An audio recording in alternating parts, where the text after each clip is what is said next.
Ukraine's eastern regions of Luhansk and Donetsk are declared sovereign republics, with the latter asking for integration into Russia. Infighting rages between rival militant groups in the eastern Syrian province of Deir ez-Zor.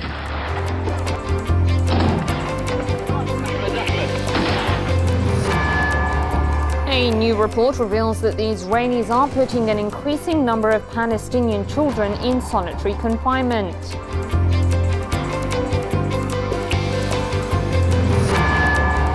And the Nigerian government rejects an offer from Boko Haram to swap prisoners for the hundreds of abducted schoolgirls.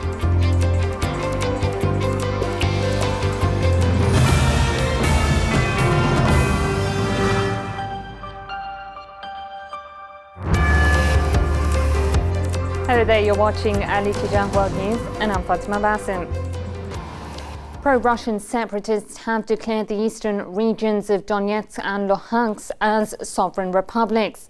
For its part, the newly founded People's Republic of Donetsk has asked that Moscow consider its accession into the Russian Federation. The announcement follows the results of the independence referendum, which showed that nearly 90% of voters in the region support self-rule. We, the people of Donetsk, based on the results of the May 11th referendum, declare that from now on, the Donetsk People's Republic is a sovereign state. Given the will of the people of the Donetsk People's Republic, and in order to restore historical justice, we ask Russia to consider the issue of our republic's accession into the Russian Federation.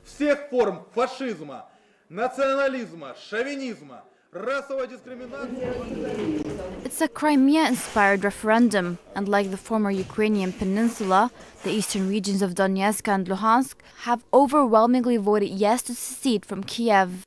Following the Sunday vote, head of the Donetsk People's Republic, Denis Pushilin, declared the region a sovereign state and called on Russia to consider integrating it into its territory.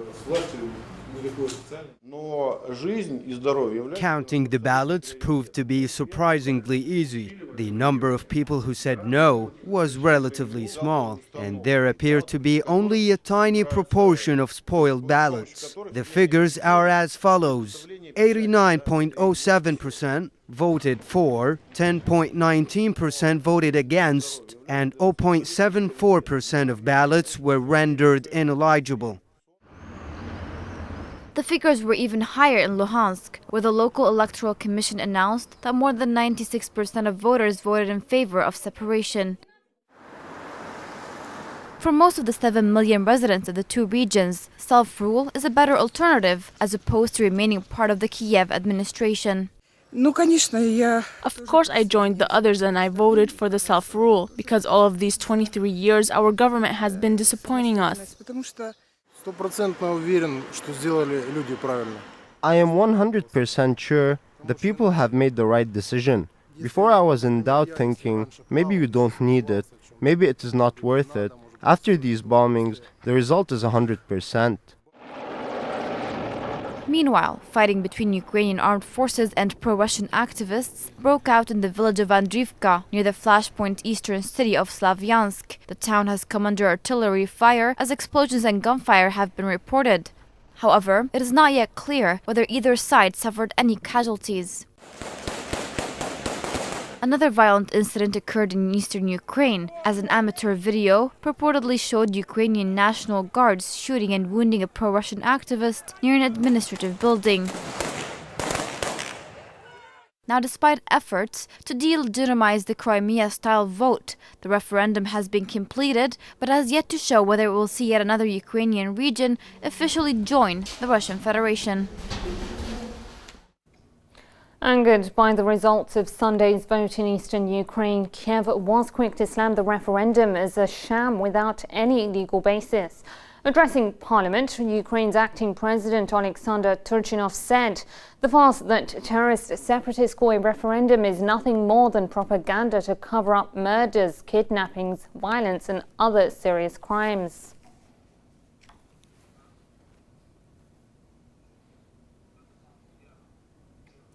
Russia, for its part, has expressed its support for the autonomy referendum in the eastern Ukrainian regions of Donetsk and Luhansk and called for talks between separatists and authorities in Kiev. We respect the will of the residents of Donetsk and Luhansk regions, and we are of the position that practical implementation of the results of the vote will be carried out in a civilized way, without repetition of violence, through a dialogue between representatives of Kiev, Donetsk and Luhansk. The EU has called the independence referendum in eastern Ukraine illegitimate.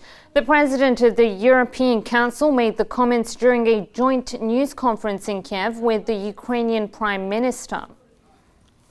The European Union is firmly committed to Ukraine's unity, sovereignty, independence and territorial integrity. We will not recognize the annexation of Crimea and Sevastopol. Likewise, we do not recognize the so-called referenda of yesterday. They are illegal, illegitimate, and not credible. They are a way to stir up division among Ukrainians' communities. Violence must stop, the rule of law must be ensured, human rights must be respected, and political demands must be pursued by political and not by armed means. The only elections we will recognize are the presidential elections on the 25th of May. Meanwhile, EU foreign ministers met in Brussels to discuss the Ukrainian crisis. The European Union announced further sanctions against Russia for its position regarding the events in neighbouring Ukraine, adding 13 Russians and Crimeans as well as 2 companies to its blacklist. The ministers have also strongly denounced Sunday's vote in eastern Ukraine. Well, we're still looking for signs of real de-escalation. You know very well that that means seeing where troop movements might be. It means also the signals that need to be sent to calm things down. Some of the words that we heard coming out of the meeting with the OSCE chairman in office could be encouraging. Again, I'm waiting to hear from him directly. To discuss this issue further, let's speak to political analyst Chris Bambury. Mr. Bambury, is the fact that Russia is calling for dialogue between separatists and authorities in Kiev a sign that it won't be integrating these regions anytime soon? I don't think Russia is in a hurry to integrate these regions. Economically, they're in difficulty. It would also bring Russia into conflict with Ukraine. It's been keen to not get embroiled in any situation where it's seen to be occupying Ukraine. So I think Russia is going to tread very carefully and consider this. One of the options the Russians may have is to use these votes to push for greater autonomy of these provinces within inside the Ukrainian state. At the moment, I think they're not going to just simply say to the People's Republic of Donetsk, you can join us. So my feeling is they're going to go carefully. They've said to the Americans they're not going to invade Ukraine. They've made that very clear. Putin, of course, wants to exert his influence in the region, but I don't think he's naive enough to believe that any military occupation of the Ukraine would be very difficult and bring back memories of Afghanistan. So I think the Russians will go carefully here, but they will use these results very well in order to say, look, at minimum, these republics, these regions, have to have more autonomy from Ukraine. And I think they can also point to something else, which is the real transformation. When Yanukovych's government was overthrown in Kiev, by and large, few people in Donetsk, his hometown, moved in support of him. By and large, at that time, people were not prepared to go into the streets against the demonstrations and the takeover in Kiev.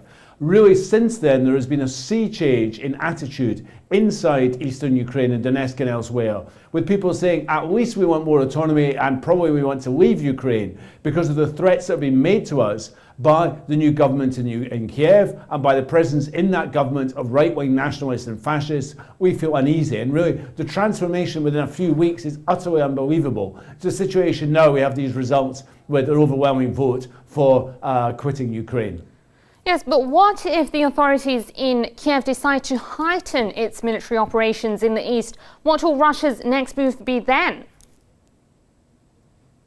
Well, I think maybe the question we should ask is the President of the European Commission, who was in Kiev today, as you saw, denouncing violence. He seems to be only denouncing the violence of one side. We saw in Odessa the butchering of 42 people when a trade union office was burnt down by a right-wing mob. He doesn't seem to talk about that. He doesn't talk about the clashes which you mentioned, which we see on the screen now, with Ukrainian security forces moving into the region and bombarding towns. The whole European and West dialogue seems to be that this is a sort of one-sided civil war, where it's simply the separatists in Donetsk and elsewhere, backed up and at the orders of Putin, who are responsible. They seem to miss out the fact that there are some problems with it. And I was struck today reading in British media a number of papers actually making some critical remarks about this. The London Evening newspaper pointed out there is a democratic deficit with the government in Kiev, something the European Commissioner ignores. Its human rights record needs looking at. And also the Guardian newspaper in London argued that actually these votes suggest that maybe actually these regions of Ukraine should simply be allowed to go in their own way. There is no future for them inside the Ukraine. So there are critical voices in the West now who are beginning to question what the official narrative, which we've just heard from the President of the European Council, is. That this is just simply a few stooges of Russia obeying the orders of Vladimir Putin, which it certainly is not. Will the IMF back down from its promises of a loan to Kiev, given its concern over the situation in eastern Ukraine? We do know that eastern parts of Ukraine are considered the industrial heart of Ukraine. I don't think the IMF will back down. This is a template the IMF have rolled out around the world.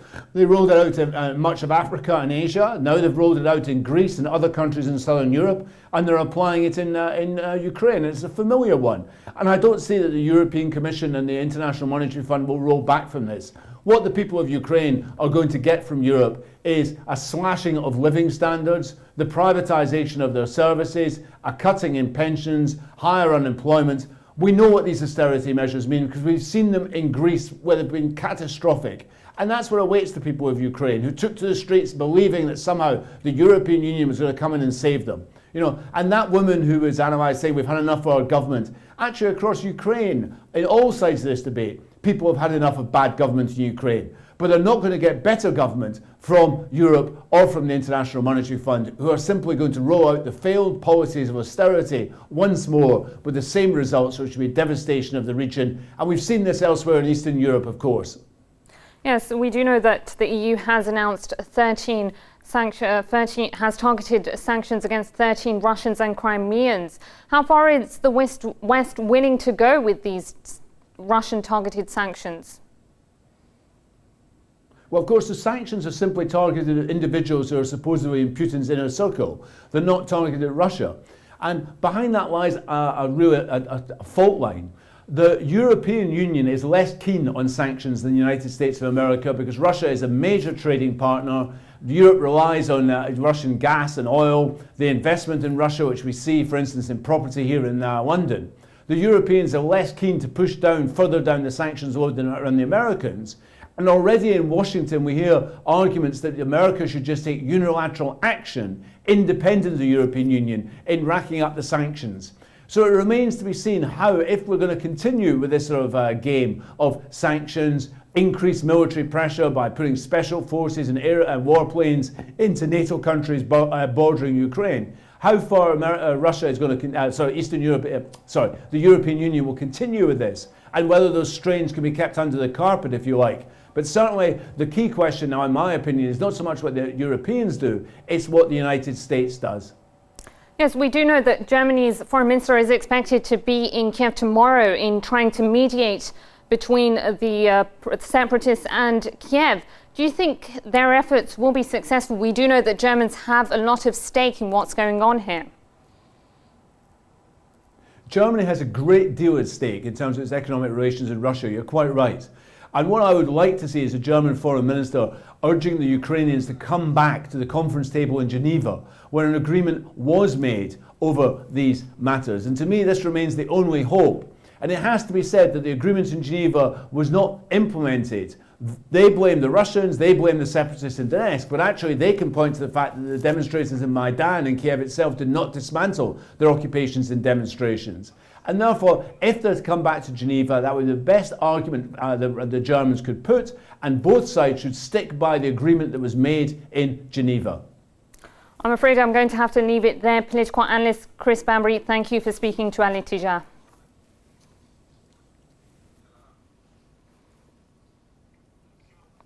Well, the US will conduct nationwide nuclear drills involving high-tech warheads this week. The drills come on the heels of Russian military exercises amid rising tensions between West and East over the Ukrainian crisis. The U.S. Strategic Command, which is responsible for Washington's nuclear arsenal, will hold large-scale war games this week across the United States. The military exercises will include 10 B-52 Strato Fortresses and up to 6 B-2 Spirit bombers, along with other military and government agencies.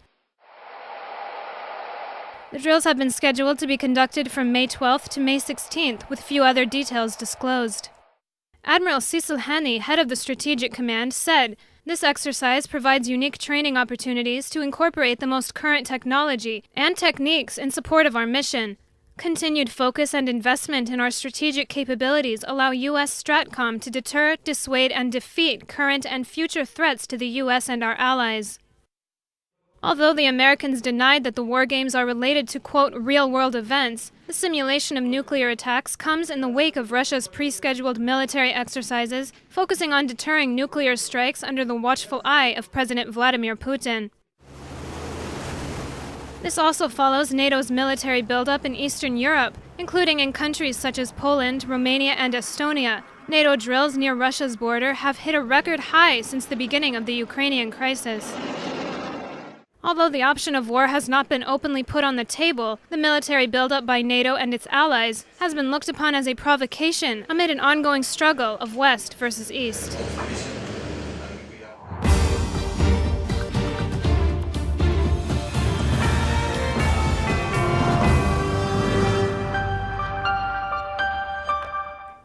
The so-called Islamic State of Iraq and the Levant, battling the al-Qaeda-affiliated al-Nusra Front in Syria, has lashed out at the global terror network's leader in an audio statement, slamming his call for the ISIL to abandon the war-torn country. The infighting between the al-Nusra Front and the ISIL has been going on for months now, most notably in the eastern Syrian province of Deir ez-Zor, leaving thousands of insurgents dead and hundreds of thousands of civilians fleeing the area. The ISIL spokesman Abu Muhammad al-Adnani also called on Ayman al-Zawahiri to remove the leader of the al-Qaeda-affiliated al-Nusra Front operating in Syria.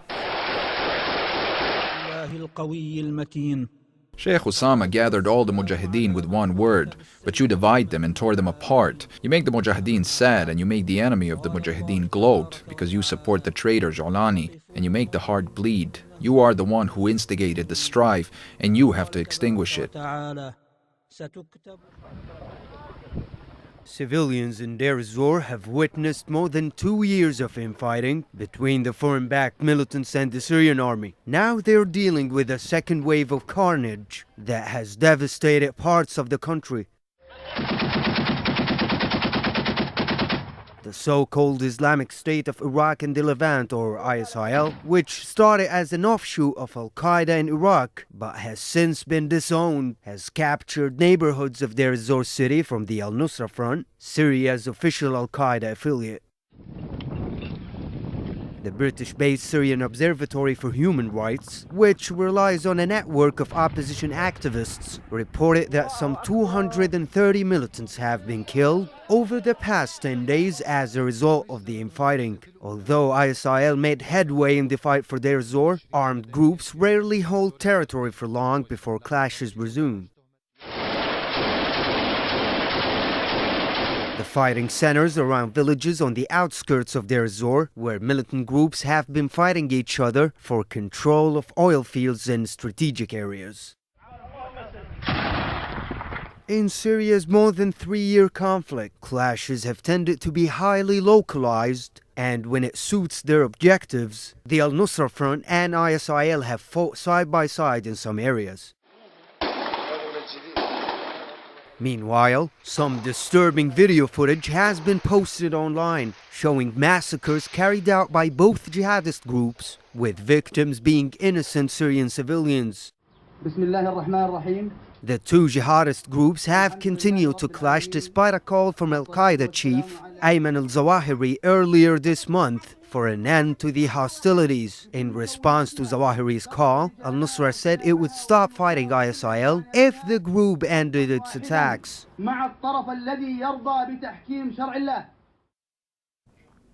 The US Secretary of State John Kerry told the leader of the foreign-based Syrian opposition that Western powers had wasted a year by not working together to help topple Syrian President Bashar al-Assad. The comments were allegedly made during a private meeting between the two in the US capital. According to anonymous participants in that meeting, Kerry declared that the countries trying to help the Free Syrian Army had failed to coordinate their efforts effectively for a long time, dramatically setting back efforts to fight Damascus. Kuwait's Islamic Affairs Minister Naif al-Ajmi, accused by a senior US official of backing al-Qaeda-linked groups in Syria, announced his resignation. Ajmi acknowledged that he had taken part in fundraising campaigns for Syria, but insisted that they had been for humanitarian purposes. Ironically, the local media announced that the minister had quit for health reasons.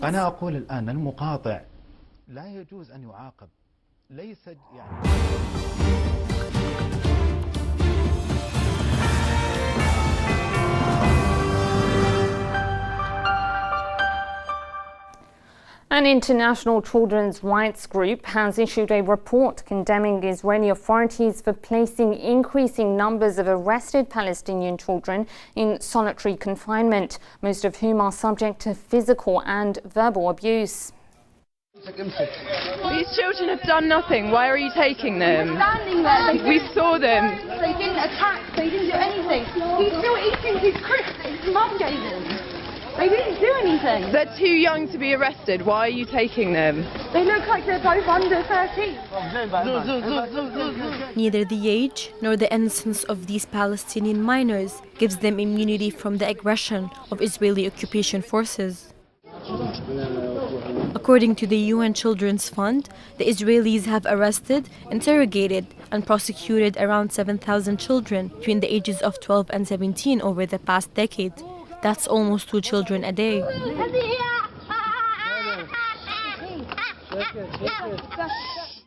Just months ago, the UN Children's Fund announced that the Israelis have agreed to test alternative treatment for Palestinian children arrested in the West Bank. These included issuing summons instead of arresting children directly from their homes. However, an international children's rights group issued a report on Monday stating that the number of Palestinian children detained and subject to solitary confinement is only on the rise. UNICEF has also reported ongoing violations by the Israeli occupation forces, including physical violence and verbal abuse. These children are usually charged with the same thing, throwing stones at Israeli occupation forces, and in return, 74% of the children detained experience physical violence during the arrest, transfer, or interrogation, while no Israeli child comes into contact with the military court system. This is according to evidence collected by Defense for Children International Palestine.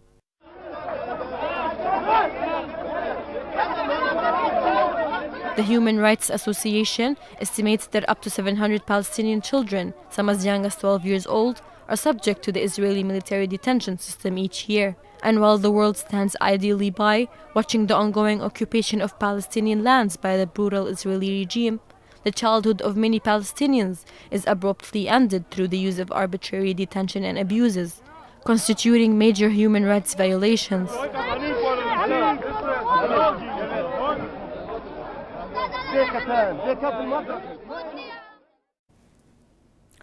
Talks between Iran and the UN nuclear watchdog ended in Vienna, with neither side commenting on the outcome of the meeting. The meeting comes ahead of the next round of talks slated for later this week between Iran and the P5+1 group of countries, which is aimed at outlining a final agreement over Tehran's nuclear energy program.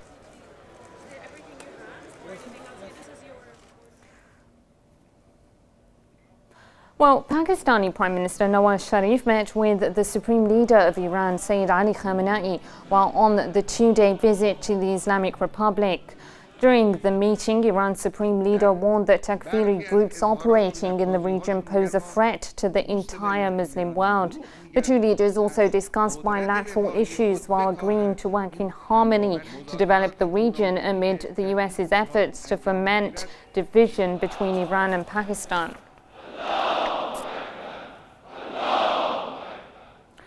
Meanwhile, Iran has unveiled a domestically produced version of a sophisticated US drone it captured back in December 2011. The unmanned stealth drone was unveiled during an exhibition at the Islamic Revolutionary Guard's Central Command, attended by the leader of the Islamic Revolution, Sayyid Ali Khamenei. The replica of the US RQ-170 Sentinel was engineered by Revolutionary Guards experts over a period of about 2 years.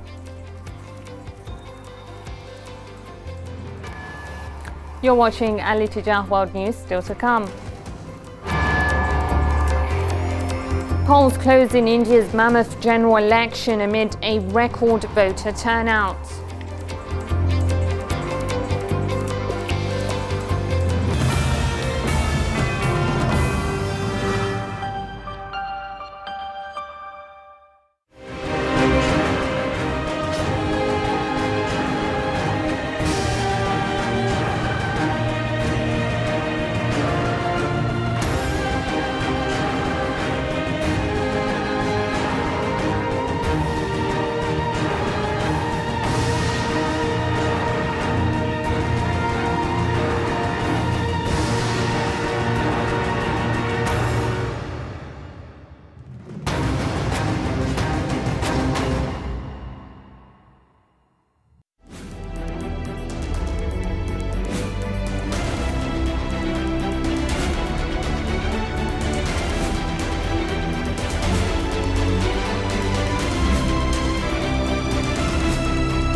Welcome back to Al Ittijah World News. Here's a reminder of our top stories. Ukraine's eastern regions of Luhansk and Donetsk are declared sovereign republics, with the latter asking for integration into Russia.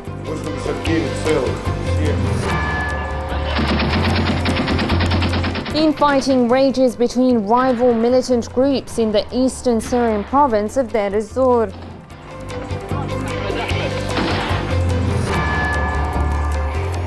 A new report reveals that the Israelis are putting an increasing number of Palestinian children in solitary confinement.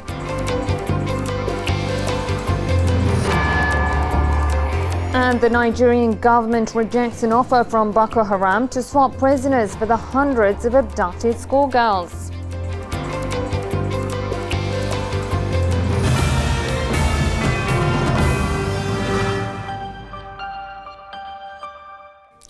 The Nigerian government has rejected conditions set out by Boko Haram militants for the release of more than 200 schoolgirls held hostage by the Islamists. The move comes after the militant group released a new video claiming to show some of the schoolgirls abducted last month.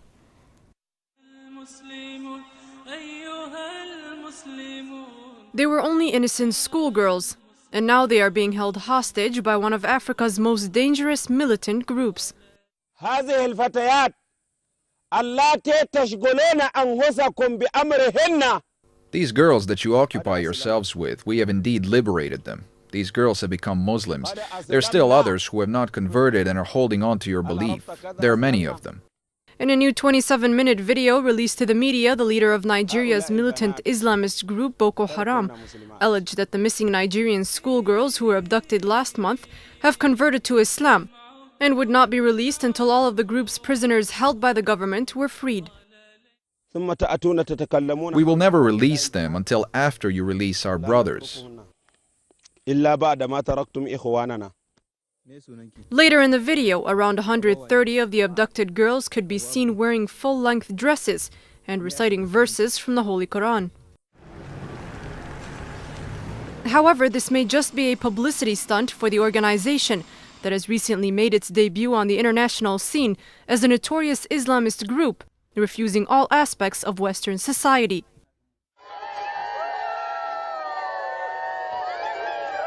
Global condemnation has pressured the Nigerian government to act after Boko Haram had threatened to sell the girls as slaves. Search efforts have been stepped up in Nigeria's predominantly Christian town of Chibok, the place where the girls were abducted on April 14th. The words "Bring back our girls" echoed from the Nigerian capital Abuja all the way to the United States. And although President Goodluck Jonathan has received help from the likes of the US, Britain, France, and China, it seems Nigeria will need more than luck to confront this growing militant threat. In light of that mass abduction, Nigeria's President Goodluck Jonathan has agreed to attend a security summit on Saturday in Paris, focusing on the country's militant group Boko Haram.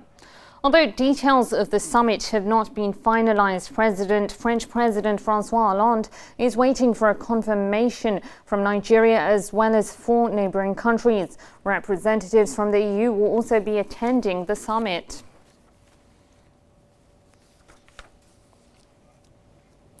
Ayo Johnson joins us now via Skype from London to discuss this issue further. Ayo, Boko Haram has abducted girls back in May 2013. Why is it now that these kidnappings have received such international condemnation? Firstly, Boko Haram's activities over the last few years have been very, very bad and also intensified more so over the last 3 months. Over the last 12 months, literally an attack every month, and ultimately over 300 people have died only over the last month itself. The group has become worldwide notorious for this activity because of their ability to take large numbers of girls, as they did a few weeks ago. And of course, these large number of girls between the ages of 14 and 18, ultimately too young to leave home and too young to be away from their parents. Naturally, there's been outcry both in Nigeria and, of course, across the world. And what's the reason behind the group's growing strength over the past few years? Well, the group is a group that means business as far as it's concerned in terms of its own ideology, of very focused in wanting a Sharia state, Sharia law, and very much an Islamic state, which comes at odds with what the Nigerian government and its people are. I mean, Nigeria ultimately divided in many ways, but definitely split between a Muslim north and Christian south. And I think Boko Haram over the last few years have tried to drive a wedge between the communities and ultimately use intimidation and violence to show its awful side. And I think many of the communities, especially in the north, which is very much impoverished, face this sort of brutality in terms of its attacks and its ability to do so on a daily basis. Given the level of expertise in launching attacks, could we say that there are deeper links with groups such as Al-Qaeda? Well, there's no doubt about it. Boko Haram, which started off as an offshoot in terms of political activities back in 2002 to intimidate politicians as they had been used by some one against the other, literally changed its ideology and its vision and focused very much in terms of taking Al-Qaeda in terms of its franchises, which were being shipped around the world. And to that extent, Boko Haram is no different from the Al-Shabaab in Somalia or the wider jihadist movement across Africa, not to mention the world itself. And for that reason, they've now become that much more daring. And when people do look at them, they see them no different from the terrorist groups as we've known in the past in terms of Al-Qaeda and what it stands for. Yes, and some say the reason behind the popularity of Boko Haram is due to Nigeria's chronic poverty. What do you make of that assessment?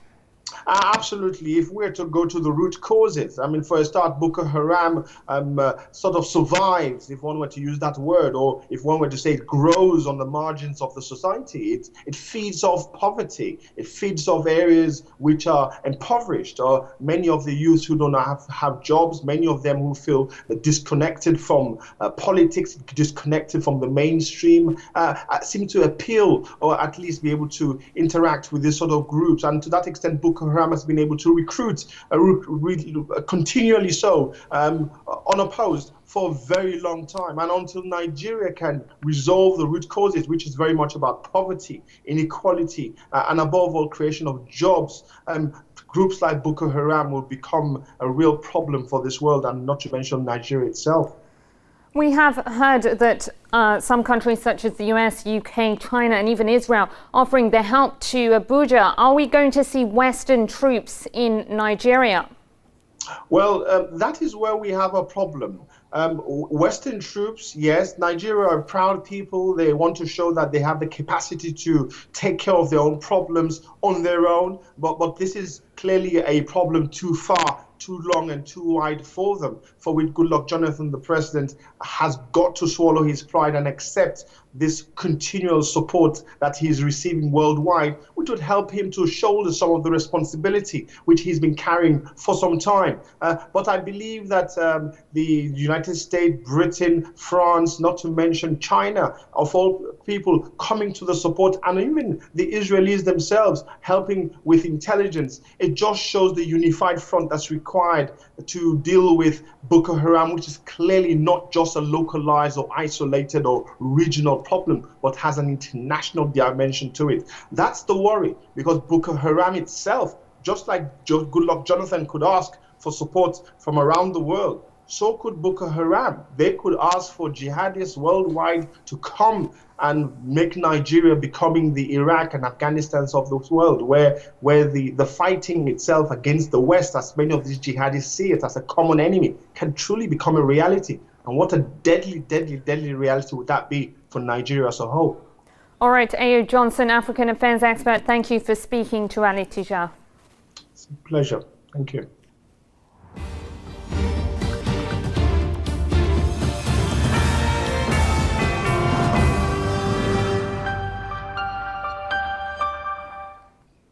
South Sudanese rebels and government troops engaged in a fresh round of fighting, breaking a new ceasefire deal and dashing hopes for a swift end to the 5-month-long civil war.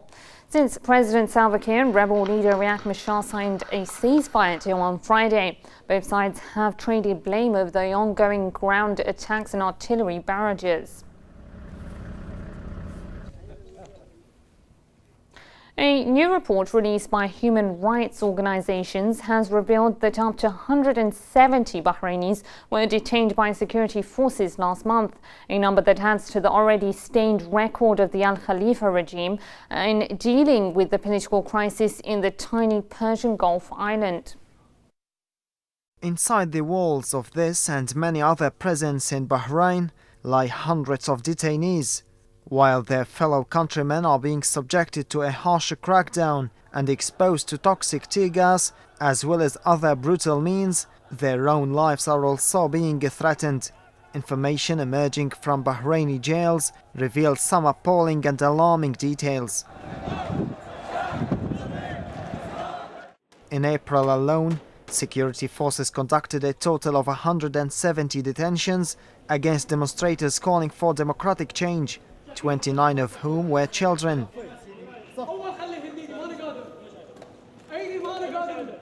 Those cases include home raids and street arrests. Torture methods, meanwhile, vary from sleep deprivation to the use of electric shocks. Throughout the same period, the Al-Wifaq National Islamic Society documented 58 injuries caused by Saudi-backed police during multiple anti-government protests. A large proportion of the Bahraini society is living in a state of oppression on both civil and religious levels. We hope that people around the world see what is going on in the country. Bahrainis will always demand equality and respect for human rights. These calls were echoed by a new report released by 16 local and international human rights organizations, which is demanding those involved in murder cases against 150 Bahraini citizens be brought to justice, and called on the Al Khalifa regime to work towards ending the brutality that has been targeting the Shia majority for more than 3 years.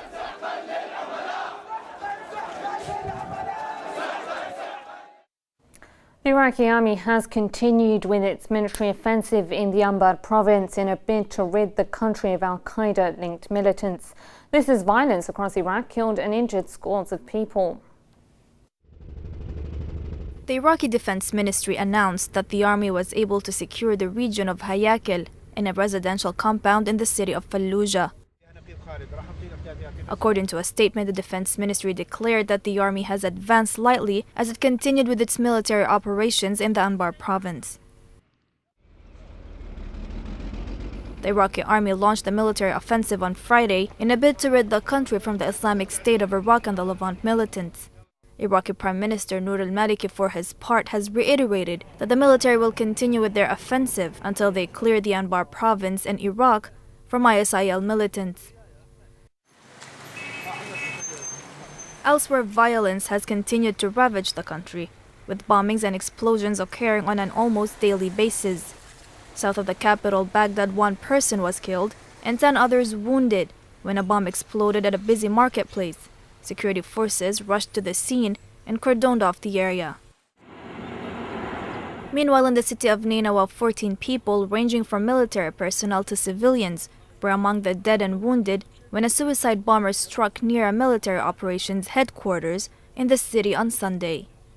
A military source also reported that 2 roadside bombs exploded east of Mosul just as a military convoy was passing by, wounding a number of personnel.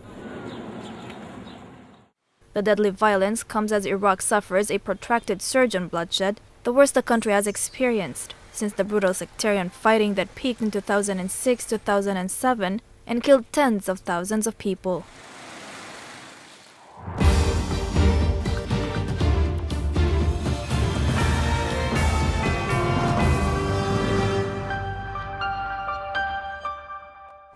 A deadly surge of attacks has left more than 21 people dead across Afghanistan as Taliban insurgents began their so-called spring offensive. The Islamist group has vowed a final summer of bloody attacks on foreign forces before the 13-year NATO combat mission comes to an end. The deafening sound of rocket fire pierced the early morning hours in Afghanistan's capital. This is how the Taliban heralded the beginning of its annual spring offensive in the country. At least 21 people were killed and scores of others have been injured in a wave of attacks unleashed by the Taliban to mark the launch of their nationwide operation. In one of the deadliest attacks, 3 militant fighters stormed a government building in the eastern city of Jalalabad, killing 2 police guards and 5 civilian employees.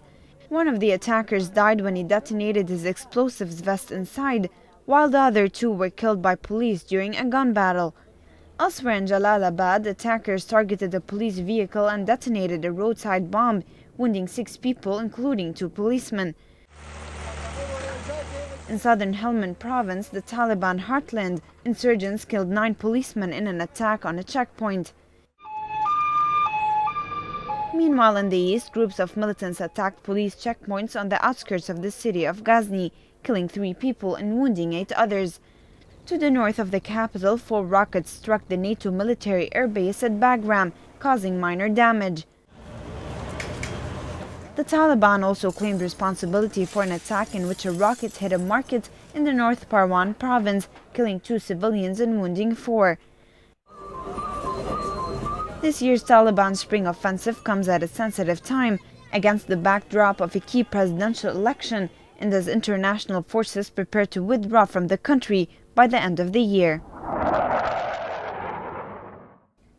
Southeast Asian leaders have expressed serious concern over worsening territorial disputes in the South China Sea, presenting a rare united front against Beijing. The 10-nation ASEAN bloc called for a peaceful resolution to the maritime rows, which flared up this month after China moved an oil drilling rig into waters also claimed by Hanoi. India's marathon general election has finally come to an end, with the nation's controversial opposition leader Narendra Modi widely expected to become the country's next prime minister. Polls have finally closed on the final day of voting in India's sacred city of Varanasi, a key battleground where Mr. Modi, leader of the BJP party, is being challenged by anti-corruption campaigner Arvind Kejriwal. The BJP has dominated the campaign, but analysts warn exit polls have a mixed record in India, having proved wrong in the past. Election Commission officials say voter turnout is a record 66.38%. The figure beats a previous record set in 1984. Modi has enjoyed massive support from Hindu nationals who see strength and virtue in him. Who is good developer, who can, he speaks in development jargons. He is one who can develop the society, the Human Development Index and economy also. He is a good administration, that is what the impression people have got. And that he is a man who speaks against Pakistan, who is very firm in his utterances. So they found that here is a man who will, in his regime, there will be no terrorism. But during the campaign, Mr. Modi has done his best to downplay his Hindu nationalist credentials. Instead, he has put himself forward as a modern leader, a man who can stamp out corruption and revive India's stagnant economy. However, not everyone is so optimistic about Mr. Modi. Many Indians are fearful that Modi's brand of Hindu nationalism will tear the country's complex religious and ethnic fabric. Modi was the chief minister of the state of Gujarat in 2002 when deadly riots left more than 1,000 people dead, most of whom were Muslims. Modi is tainted with a lot many blames and rumors. Now we cannot see and pretend not to have seen. We have to think about it. There is definitely something fishy if the world is pointing fingers at him. Anti-corruption hero Arvind Kejriwal, Modi's opponent, has pledged to continue to fight to remove corruption from the country. AEP was formed out of the biggest revolution against corruption in this country. It was born with a dream of corruption-free India, with the hope of Jan Lokpal Bill being enacted. So it is our biggest target. Voting in the 5-week campaign is set to decide the fate of over 1.2 billion people, and the massive task of counting ballots begins in a few days after that. For now, it remains to be seen who the man that Indians hope to bring development and progress to their country is by the end of the month. A band of young artists in Sudan have combined innovation with culture, introducing the public to an exhibition of brand new dimensions. Our Khartoum correspondent attended the display and brings us its highlights. The River Nile and the surrounding areas are pleasing to the eye and soul.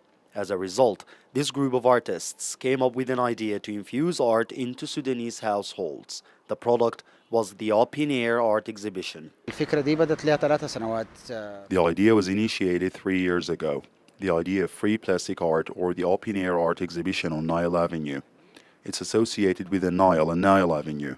It got out of the range of confined art studios and art centers which are elitist and serve those luxurious enough to buy. This one is for the public. The public certainly reacted with vigorous enthusiasm. The creativity of the idea was one reason behind such a drive. The exhibition is very beautiful and its idea is contemporary and innovative. The most beautiful thing about it is that it's in the open, a place that all people can come to. The public are surprisingly interested, and they are the fuel that enriches us. Affordable prices are another reason. According to the artists, customers at first came and just browsed. Upon finding out about prices, they went a step further and bought the paintings they most liked. We want to facilitate for the public the job of viewing art and nurturing the idea that it is available for people from all walks of life, and that they can buy these paintings because our prices here are different from those of galleries and enclosed exhibitions. Along with the art, there are also traditional items for customers to choose from, including traditional Sudanese accessories for men and women. To diversify the display, artists made sure different types of art are available to satisfy different preferences. Many directions. Some people are making realistic, and the others making cubism, surrealism, impressionism, and even there is a special directions.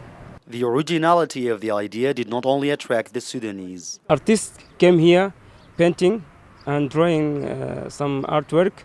Some people come here from Sudan or outside foreigners, they are buying the artworks.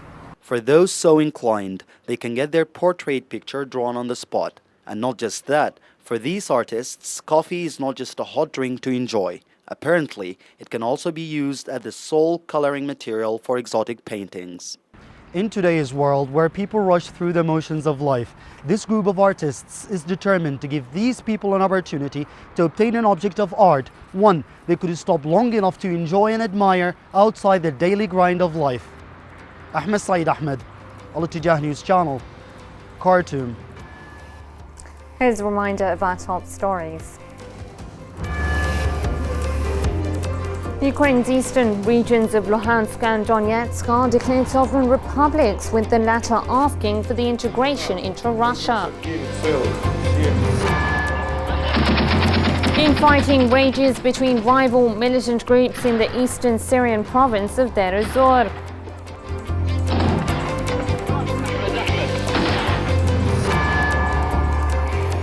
A new report reveals that Israelis are putting an increasing number of Palestinian children in solitary confinement.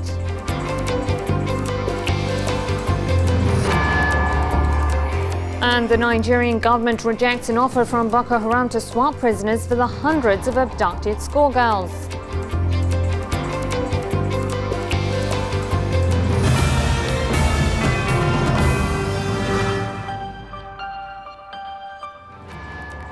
Well, that's all from me and the Al-Ittijah News team. Thank you very much for watching and good night.